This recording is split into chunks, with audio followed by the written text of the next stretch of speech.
Alors, Chronic IA, évidemment que c'est un peu plus proche de la sécurité, dans ton domaine. Fait qu'il y a sûrement des affaires qui vont te faire réagir. Mon petit doigt me dit qu'il y a des affaires que tu sais déjà de quoi on va parler. Fait que la première affaire que je voulais parler, c'est Amazon, le géant américain du commerce en ligne, qui a annoncé la suppression de 14 000 postes. Ça, c'est 98.5 qui a annoncé ça. Et évidemment, ils vont très fort, là. Ils l'annoncent ouvertement que c'est l'IA qui va remplacer. C'est majoritairement des postes de cadres, des postes de gestion d'employés, des analystes, ces choses-là qui vont être remplacées par l'IA. Toi, dans ton domaine, Danny, c'est quelque chose qui te stresse ou votre entreprise est, tu sais, genre, vous êtes quatre, fait que ça vous stresse pas tant parce qu'ils peuvent pas vous mettre les quatre dehors, genre?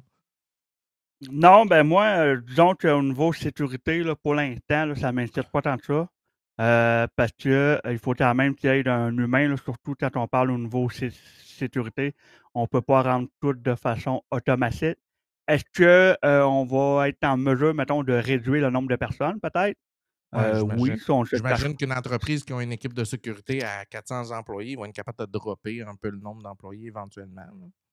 peut-être, mais des jobs dans le fond, puis en sécurité, ils en cherchent partout, donc c'est pas de quelque chose qui m'énerve, plus. Je te dirais que moi, je serais plus inquiet peut-être, je trouve que l'IA, il est pas encore tout à fait là pour le remplacer complètement, mais au niveau du développement, disons que je partirais pas une carrière de développeur maintenant, là. Non, c'est ce que j'ai lu. Les développeurs software sont pas mal en danger. Puis, tu sais, je regardais ceux qui travaillent dans la sécurité, puis pas tant, parce que ce que je voyais, c'est souvent des logiciels ou des codes qui étaient créés par des IA, puis qui invariablement tombent dans les mains dans le gars ou le département de sécurité qui va analyser le code parce que ben, ça a été géré par une IA. Oui, le code, il marche, mais il y a combien de failles dans le code? Puis est-ce que l'IA a tout Exact. pensé? Est-ce qu'elle a fait appel à un noyau qui est dépassé depuis 10 ans, puis qu'elle l'a inséré dans le code, puis que là, personne n'a rien vu, puis que tu fais comme shit, j'ai ouvert la porte à une grosse bébite, puis je m'en suis pas rendu compte, là? C'est ça. Mais c'est sûr et certain que ça va changer. Moi, là, je vois vraiment l'IA comme un peu comme la révolution, puis industrielle, quelque chose comme ça. Ça va changer beaucoup notre mode de vie, notre façon de penser, notre façon de fonctionner. Puis je pense que tu as pas le choix d'embarquer dedans. Les gens qui embarquent pas dedans, c'est bien plate, mais vous allez manquer le bateau. Ben, c'est comme ceux qui ont pas. Puis là, je vais dire quelque chose de poche, mais quelqu'un qui parle pas anglais, tu sais, quand tu sais, comme toi dans ton domaine, tu parles pas anglais. Ben, tu parles peut-être pas anglais, mais tu comprends, là. Tu sais. Oui, oui, je comprends. Mais le fait que je parle pas anglais, que je suis pas capable d'avoir une conversation orale en anglais, mettons, ben, ça me met des barrières. Oh, oui, c'est clair que Si ça te mettons ralentit, exemple, là, là. ben oui, si mettons exemple, là, si je parlerais anglais, je pourrais facilement, mettons, travailler pour une compagnie, puis américaine, puis aller chercher, 50 60 000 de plus par année, là. Non, c'est clair. Fait que ceux qui parleront pas l'IA, je dis parler l'IA, mais Oui. être capable de faire des prompts, de de développer un projet, d'avoir, parce que là, l'IA, ça rend ça rend stupide, mais en même temps, ça rend plus créatif. Fait que ça dépend dans quelle main tu crisses l'IA. Puis en tout cas, dans mon cas, ça simplifie ma vie énormément et ben, c'est éventuellement, d'une couple d'années, il y a des gens qui vont avoir refusé d'embarquer dans le bateau et là, ils vont se retrouver avec le train d'en face. Là, ils vont faire: «OK, j'ai pas le choix». Là, ils vont faire appel à tous les petits geeks comme moi qui ont suivi en disant: «Ben, ouais, je peux t'aider, Ben, je c'est sais quoi ça, puis faire». je trouve que présentement, je ne sais pas toi, à ton travail, si tu as reçu des formations de comment utiliser l'IA. Pas Moi non encore. plus. Exact. Tu sais, on ils en parlent un petit peu, mais pas beaucoup. Puis c'est certain qu'on pose la question aux gens, ils n'ont pas eu de formation non plus de Non, puis comment souvent en utiliser l'IA. entreprise, je ne sais pas pour vous, mais souvent en entreprise, on va se retrouver avec des solutions comme Microsoft Teams, 365, tout ça qui comprend déjà, Copilot à l'intérieur. Et Oui, là, tu te retrouves avec un paquet d'employés qui ont l'outil, mais qui ne savent pas s'ils peuvent ou pas l'utiliser. Là, hey, il y a Copilot 365 avec un bouclier. Lui, il est sûr, il compartimentalise l'information de l'entreprise, mais le copilote ordinaire ne le fait pas. Est-ce qu'on t'a enseigné la différence? Est-ce que, à cause que tu as peur, tu utilises sur ton propre ordi GPT, OpenAI, puis là, tu mets des renseignements de tes clients là-dedans? Tu le sais, là, il y en a une gang qui font des conneries live, là. Il y en a beaucoup qui font des niaiseries. Ça, je pourrais t'en parler, out of the micro parce que tout ne se dit pas. Mais, Ouais. mais juste pour dire que, présentement, là, au niveau sécurité, c'est assez inquiétant parce que toutes les compagnies, ils n'ont pas le choix d'embarquer au niveau du IA. Il faut qu'ils mettent des nouveaux gadgets, des nouveaux features, des nouveaux add-ons qui ont rapport avec le IA pour être capable de suivre sur le marché. Le problème de ça, c'est qu'après ça, les autres, mettons, leur clientèle, nos employés se ramassent avec, mettons, je sais pas moi, mettons, pour faire, mettons, puis des vidéos ou des photos, là, c'est quoi? C'est Adobe, mais là, après ça, tu sais, t'as comme ils ils savent pas comment le prendre, comment s'en servir. Ils savent pas exactement, comme tu te dis, est-ce que les données, ils restent là? Est-ce que la compagnie utilise tes données pour s'entraîner, puis ainsi de suite? C'est un gros casse-tête, là, pour le monde de la sécurité présentement, l'intelligence, ben, Ouais, toute cette IA, là. puis tu sais, je veux dire, puis là, ça, c'est sans compter, on en parlait hors d'onde, mais c'est toutes les firmes de consultants d'IA qui disent qu'ils savent de quoi ils parlent. Puis là, tu te cherches une firme, tu te dis, OK, j'ai pas la compétence à l'interne, fait que je vais aller me chercher une firme à l'externe et là, il faut que tu passes devant tout le. Moi, j'étais allé au OpenAI, au All-In, puis écoute, ils avaient des rues de représentants. Ils avaient tout leur speech écœurant. Là, tu faisais, OK, mais c'est sûr que c'est pas tout vrai ce qu'ils me racontent là. Ils en rajoutent. Là, tu sais. Exactement. Tu sais, il faut dire que le monde du IA, là, c'est pas vieux, là. C'est quoi, 2, 3 ans, peut-être? Ouais, 3 ans. 3, 4 ans max. Bon, Là, 3 ans. 3 ans, OK? Puis là, en 3 ans, là, on a là, un shitload, OK, d'experts au niveau de l'intelligence artificielle, OK? Que ça fait peut-être, eux, là, de leur côté, là, 2, 3 mois qu'ils en font, puis là, ils se disent experts en IA. Nous autres, on le voit beaucoup au niveau sécurité, là, des experts au niveau sécurité, qui sont fucking pas experts au niveau sécurité. ça Parce doit-tu que là, jaser dans le Hackfest de cette. Dans le Hackfest, il doit avoir parlé de ça cette année, c'est clair. Hein? ben, disons que tout ces IA, là, c'est vraiment une espèce de buzzword, là, c'est un mot comme un peu On avant, en là, tu sais, saupoudre partout.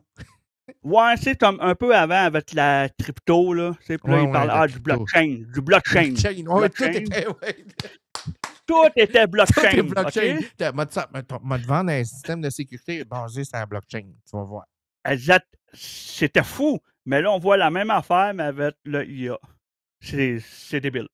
Ben, justement, le prochain sujet qui va peut-être te faire réagir, les SaaS, c'est fini. Ça, c'est ZNet qui nous apprend ça. Les Software as a Service, qui appellent, c'est-à-dire les licences qui sont vendues généralement par des entreprises qui vont développer une solution tout en main qui est dans le cloud et qui va te vendre une licence typiquement par user ou par poste de travail, qui va dire, bon, ben, c'est tant par le user, par ci, par ça. Semble-t-il que là, tranquillement, pas vite, dans leur miroir en arrière, l'IA s'en vient à full pin. Puis que là, il y a un changement de concept qui est en train de se produire, qu'au lieu d'être basé sur un user, de plus en plus, on est en train d'implanter l'espèce de notion de token ou de crédit, comme tu me disais tantôt. Là. Fait que toi, tu vois-tu ça arriver de ton bord, toi aussi? Au niveau sécurité, pas tant que ça. Parce que c'est juste quasiment impossible à calculer. C'est exemple, là, on va pogner le cas typique, le mettons, puis un antivirus, par exemple.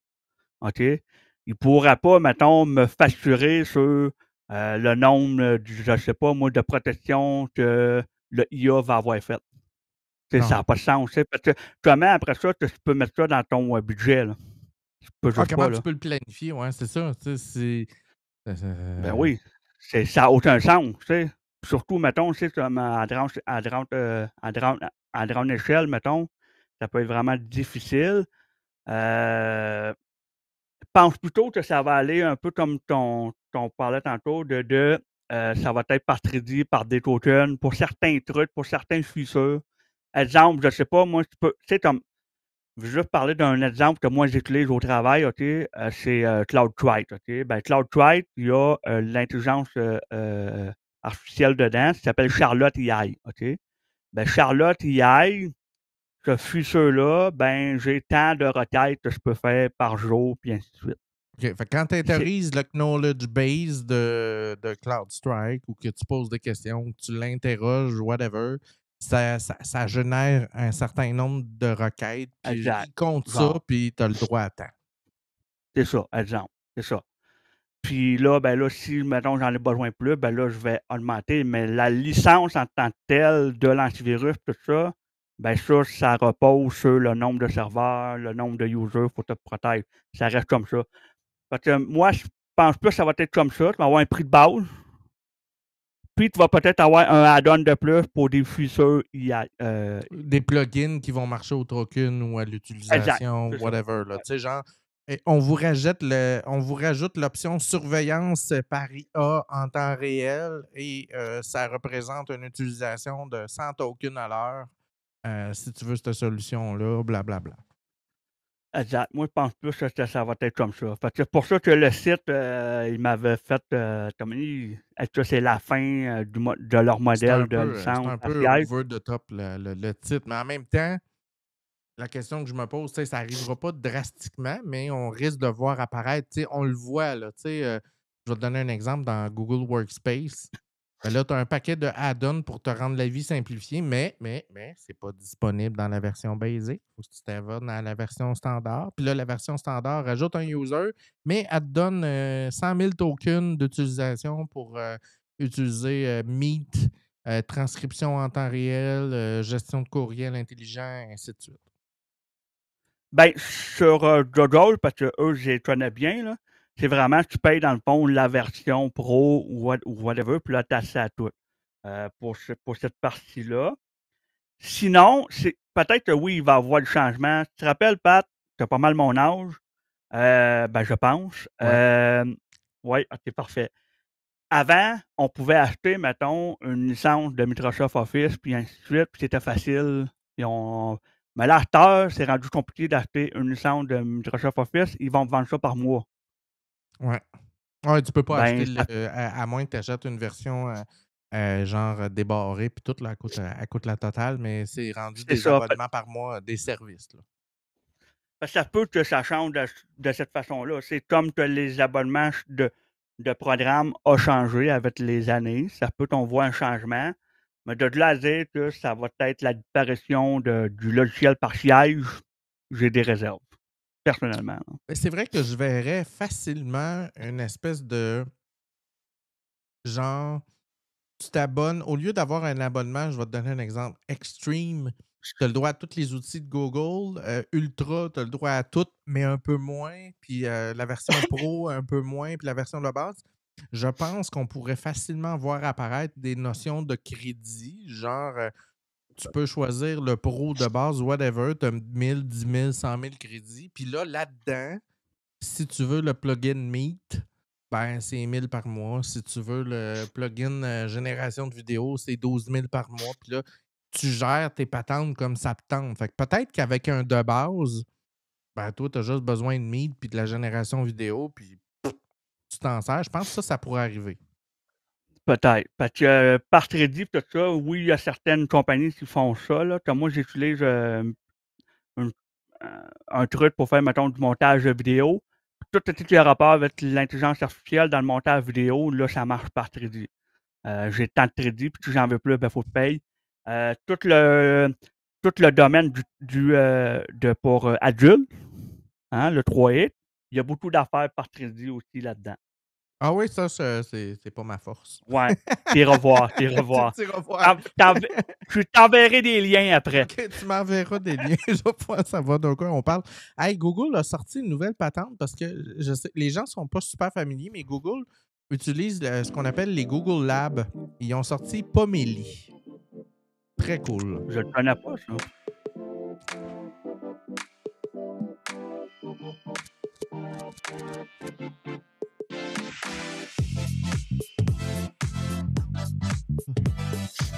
Moi, j'aime ça, les petits jingles. Je suis comme.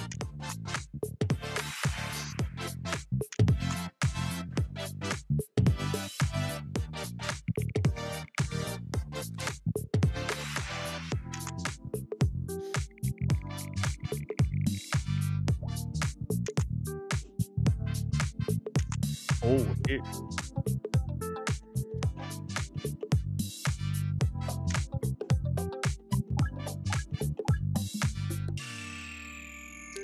C'est disponible sur l'app.google/Pomeli. Je l'ai essayé.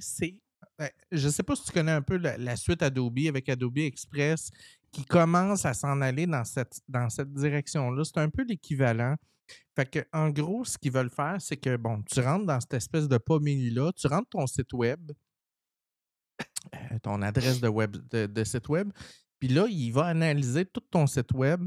Il va sortir tes logos, tes couleurs, ton look, de quoi tu écris, c'est quoi tes chroniques, c'est quoi tes produits, nanana. Puis après ça, il va te proposer de mettre en page des campagnes, que ce soit des campagnes de publicité, des campagnes de communication sur le web. Mettons que tu veux faire sur ton Facebook, ton YouTube, Instagram, whatever. Il va te proposer des campagnes autogénérées à partir de ton branding. Puis là, évidemment, tu peux aller raffiner ton logo. Là, il a détecté que mon site web avait le font Lexend, les images qu'il trouvait, les 3 couleurs qui étaient le plus présents. Moi, ça n'a pas super bien marché parce que mon site web n'a pas beaucoup de stock dessus. Il n'y a pas beaucoup d'historique non plus. Puis je présume que si j'étais allé sur un site web qui a 10 ans d'historique avec un paquet d'images, puis de chroniques, puis dans le domaine de l'art ou whatever, il y aurait eu probablement des résultats un peu plus intéressants. Moi, je vois pas super gros l'intérêt, mais là, tu vois, ils me proposent des espèces de contenus en 9-16 qui sont pas. Ben là, tu vois que la radio n'est pas alignée. Il te sort du texte. Là, tu peux aller remanipuler un peu l'image, mais c'est pas encore tout à fait au point. On est encore dans. C'est un lab, là. Je veux dire, c'est pas C'est ça. super hot, mais bon, ils s'en viennent Mais vers pense quelque que chose. l'idée est quand même bonne. Tu sais, on parle, mettons, tu sais, des petites compagnies là, au niveau de la vente, tout ça. J'avoue, celui qui a sa petite Euh, boutique de fleurs, Sainte-Rose, Laval, exact. fleurs, whatever. Tu sais, on s'entend que c'est pas tout le monde qui est bon avec Photoshop puis ainsi de suite. Fait que, tu sais, ça peut donner un petit coup de main. Là, mais ça, c'est sûrement Fred qui pourrait plus en parler parce que c'est plus son domaine. Mais je pense que ça pourrait aider justement des petites compagnies ou quelqu'un qui est tout seul, là, un fleuriste, quelqu'un qui vend du chocolat ou whatever. Là. En tout cas, si jamais vous voulez l'essayer, le lien est dans. Vous avez le code QR, vous avez juste à cliquer dessus et à le scanner. Ça va vous amener directement dans le lab de Pomeli. Vous pourrez l'essayer. Puis si jamais vous avez des beaux résultats, allez sur la page Geekzone Québec sur Facebook et allez poster vos résultats là, de ce que vous aurez trouvé, testé, ce que ça vous aura donné. Ce serait intéressant qu'on voit. Prochaine nouvelle, ça c'est fucké, Danny. Attends une minute. Et là, l'idée de la conscience chez l'IA, c'est c'est que là, tout le monde qui vont lire sur ça vont se dire ouais, mais ils disent que non, que c'est impossible, puis ils disent que oui, c'est possible, puis c'est un débat éternel. Puis la raison pour laquelle il y a ce débat-là, je vais vous l'expliquer de manière super simple. Il n'y a pas actuellement de consensus sur ce que c'est la conscience. Actuellement, dans le monde, là, il n'y a pas de définition scientifique que tout le monde s'entend pour dire si ça, plus ça, plus ça, plus ça se retrouve à cet endroit-là, on a la conscience. Ce qui fait qu'on a des définitions qui vont différer d'un spécialiste, d'un scientifique à l'autre. Tu vas parler à un neuropsychologue, il va avoir une définition. Tu vas parler à un neuroscientifique, chacun a sa définition. Et là, ce qui est intéressant, c'est que tu n'as peut-être pas lu la nouvelle, mais en gros, ce qu'ils ont fait, c'est qu'Anthropic est allé travailler dans un modèle fermé de Claude et il faisait faire des routines du genre, je sais pas moi, on va y parler de chiens. Puis, donne-moi les sortes de chiens, puis nanana, nanana.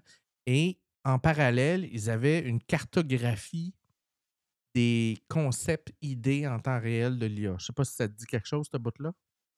Oui, c'est bon. Des Oui. constellations. Fait que pour ceux qui ne savent pas, c'est qu'un IA va développer une espèce de constellation, c'est-à-dire c'est des diagrammes de liens qui vont représenter des idées, comme exemple, roi, reine va être un concept qui va être attaché à femme, mère, enfant, ainsi de suite. Puis ça fait des constellations en 3 dimensions, dans lequel on est capable un peu de voir un peu l'idée en arrière de ça.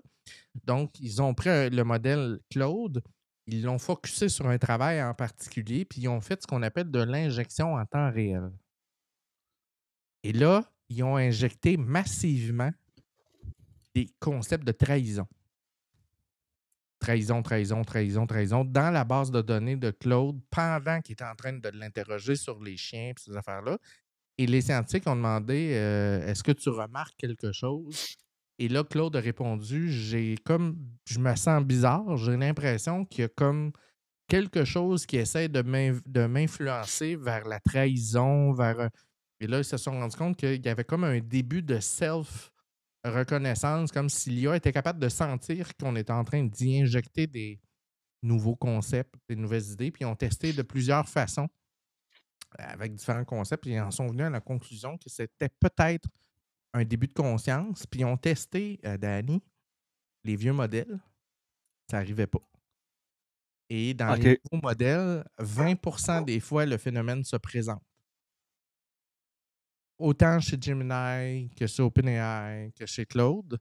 Et ils sont en train de se dire, oui, mais la conscience est peut-être en train d'émerger du système. C'est quand même malade, hein, parce qu'il y a des êtres humains qui n'ont même pas de conscience, puis là, on est rendu avec des robots qui Il y a l'ont. des êtres humains qui n'ont même pas de conscience. Fait que là, il va falloir, à chaque fois qu'on va taper dans Gemini, il va falloir qu'on se check.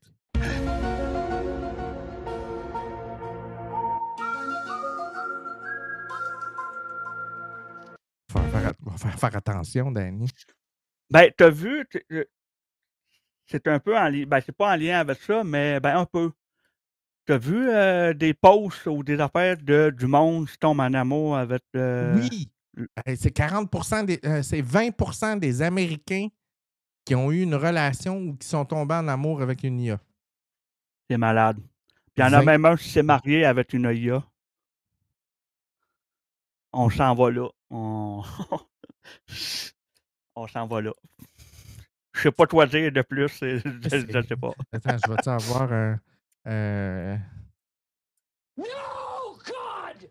No, God, please, no! No! No! No! Faites pas ça, s'il vous plaît, ma gang de vous autres. Ça n'a pas de calice d'allure. L'autre affaire qui s'est passée, c'est. Ah oui, ça, c'est con. Ça s'est passé à Montréal. Imagine-toi donc. Michel A. Jagneau, qui est un arbitre commercial, industriel. Donc, un arbitre, c'est quelqu'un qui est appelé dans des relations de travail entre des différents liés à des entreprises qui va gérer. Moi, j'en connais un qui veut se marier avec une olive. Ça, c'est excellent.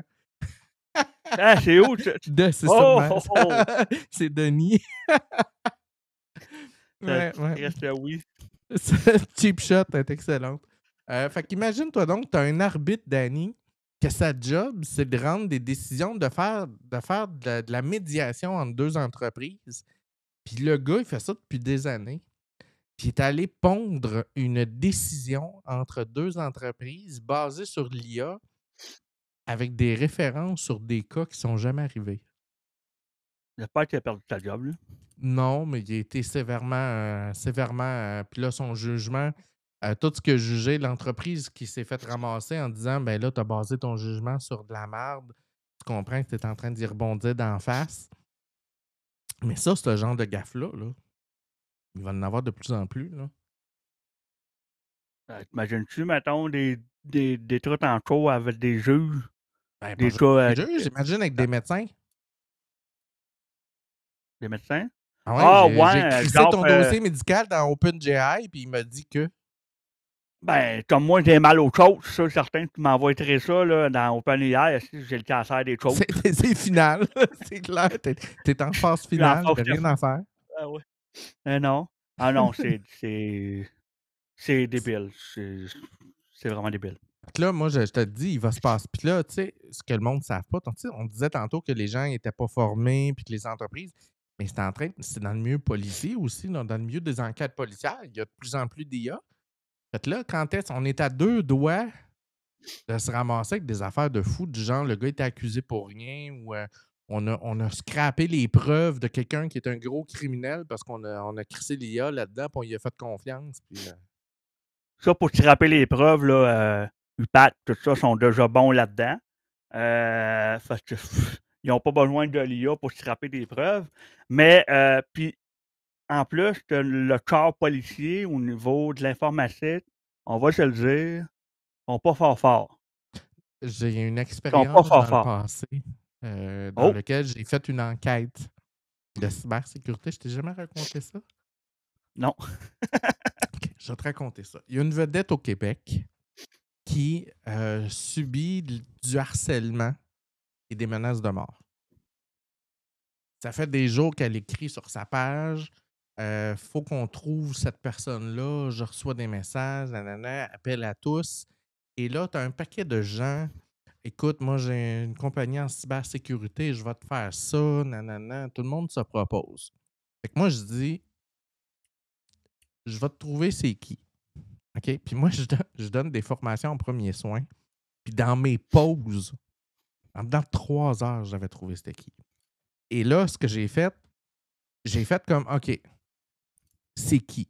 Je vois les messages et je vois un surnom. Je fais de la recherche inversée. Je tombe sur des forums. OK. Sur un forum, je tombe sur une adresse email.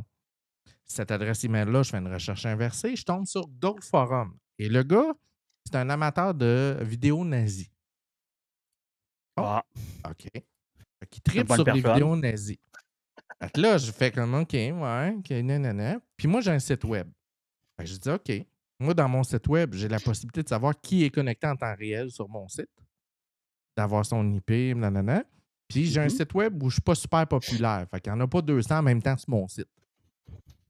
Fait que, OK, on va faire un honeypot.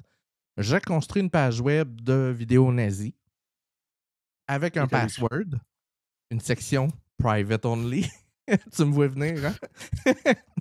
Et là, je me crée un profil sur son site de nazi.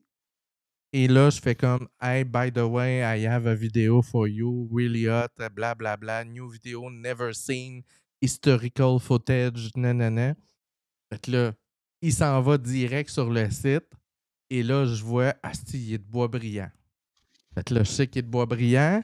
J'ai trouvé un autre surnom sur une photo de profil que je fais une recherche inversée. Je tombe sur un profil Facebook. C'est un jeune de 16 ans de Boisbriand. Je fais asti, j'ai trouvé le jeune. Je me crée un compte Facebook. Caroline, 15 ans, polyvalente de Boisbriand. Il n'y en a rien qu'une. Et là, je rentre en contact. Elle n'était pas game de me rencontrer au dépanneur sur les Grandes Côtes à 10h à soir, blablabla. Julie me dit que tu n'étais pas game, blablabla. Je le troll. Le jeune, il donne rendez-vous à 22h. J'appelle la personne en question. J'ai dit ton gars qui te fait des menaces de mort va être à 22h à tel dépanneur, envoyer la police. Fait que le jeune s'est fait arrêter. Je me suis présenté au département des enquêtes avec mon petit CD, mon DVD, dans lequel j'avais toutes mis mes étapes. Tu sais, genre, OK, troll 1, troll 2, adresse IP, nanana. J'avais monté un dossier d'enquête. Je remettais ça aux policiers. Les policiers me regardaient comme. Il n'y avait pas encore de cyber-équipe à l'époque. Ben, Il était vois-tu, moi, je connais quelqu'un qui fait, il travaille, il m'en va pas dire où il travaille, OK, je vais juste dire qu'il travaille pour un corps policier au Québec. Lui, il est spécialisé au niveau du forensic. Le forensic, c'est quoi, dans le fond? C'est ben, la qu'il va recherche investiguer. sur un Exact. ordi dur, clé USB, cellulaire. C'est ça. Lui, pas mal, sa job qu'il fait, là, c'est trouver, dans le fond, des pédos. C'est carrément ça, là. Puis, c'est un civil, le gars, là. Parce que des policiers formés là-dedans, il y en a pas. Souvent, c'est lui qui les forme. Parce qu'ils sont vraiment pas top. Non, la GRC, je sais ils ont une bonne équipe. La SQ aussi.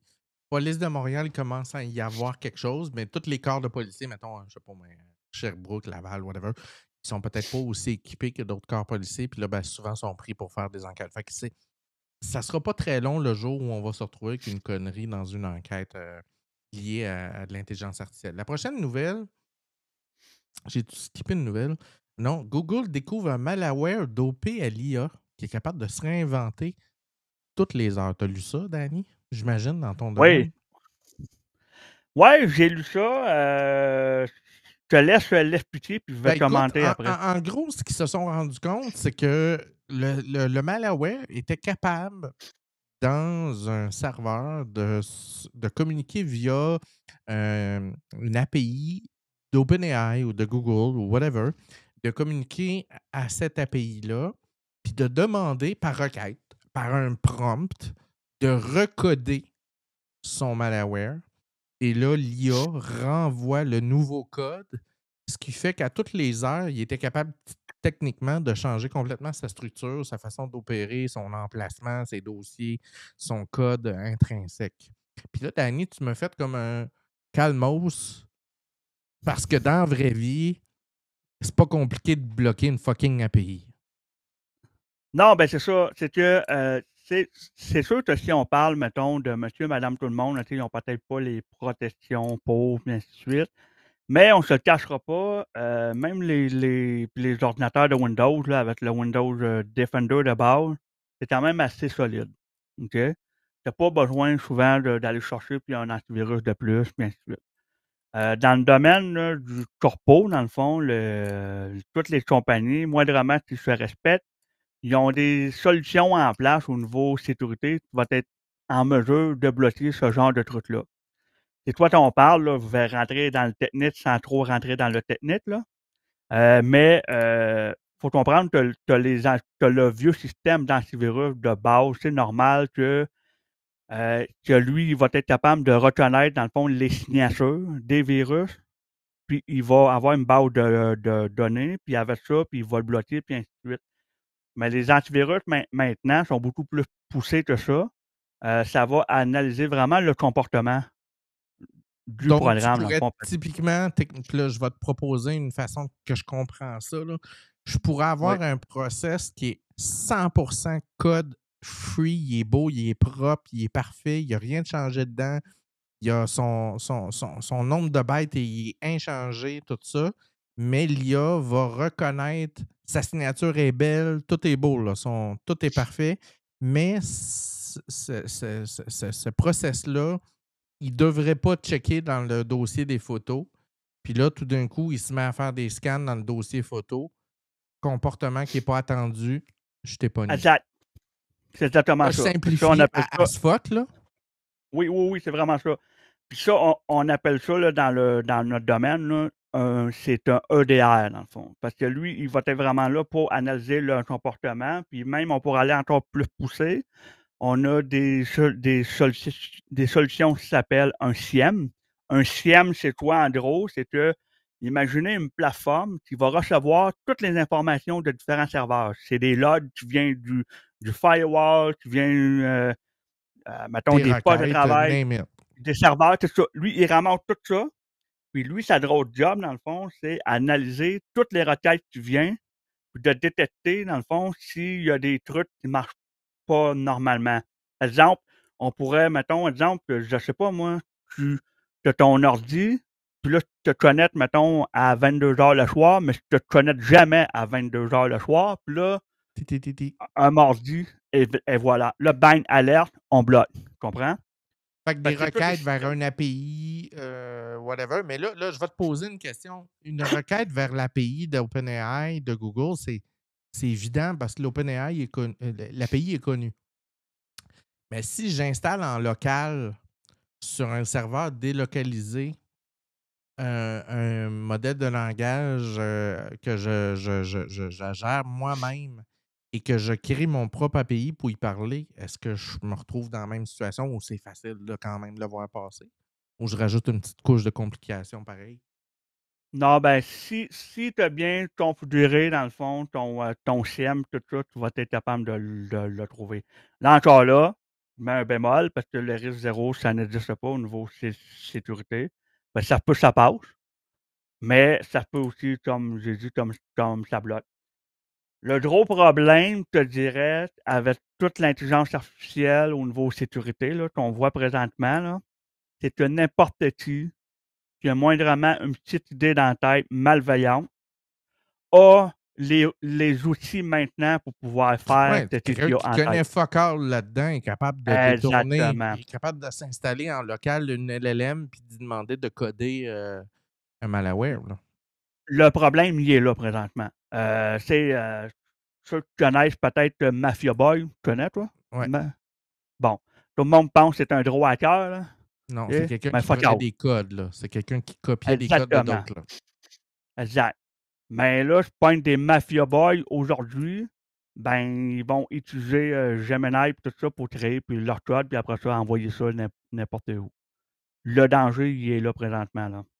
OK, fait que tu le vois moins venir parce que ça vient un peu de n'importe où, de manière tout croche et Ben, c'est juste la c'est pas nécessairement que je le vois moins venir, c'est que n'importe qui peut le faire.